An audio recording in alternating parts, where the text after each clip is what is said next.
objective set to create this video is explain that the Frida Kahlo's life was full of deep psychological marks that are born when she was a child and lasted throughout all her life ever in her work.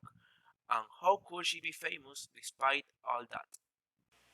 I'm Fernando and I hope you like it.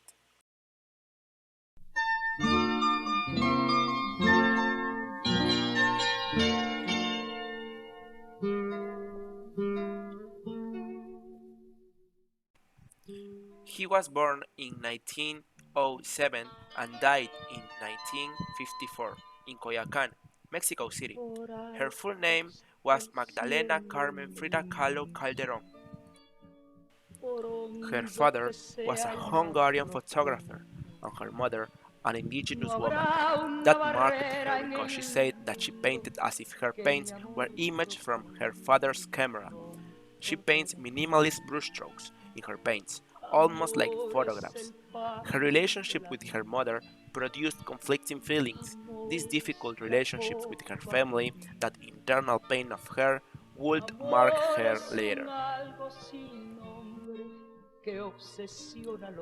At the age of 6, Frida Kahlo spent 9 months in bed for the poliomyelitis. This will leave she with an undeveloped leg. The children's jokes were cruel, so much so that she had to have an imaginary friend. Without knowing it, we will be talking about someone who is suffering from a bullying problem, but at that time it was neither known nor worked with the bully.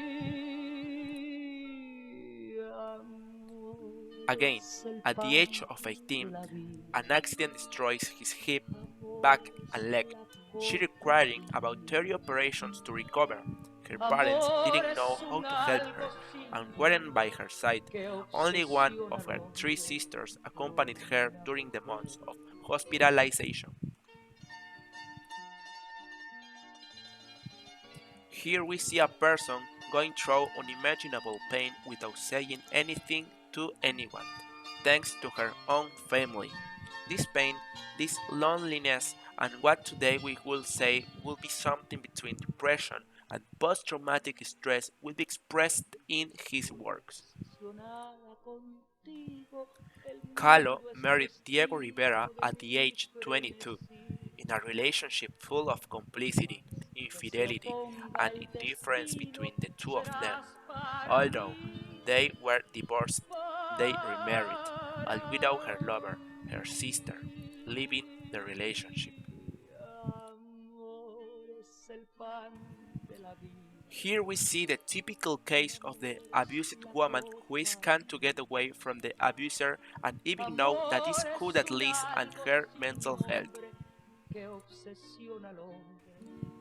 Frida Kahlo's life was a long and painful search for a mental and physical healing that she would not achieve. Her pain would be represented into her art as a way to attempt healing her pain. May Frida Kahlo rest in peace, an example to follow as a Mexican.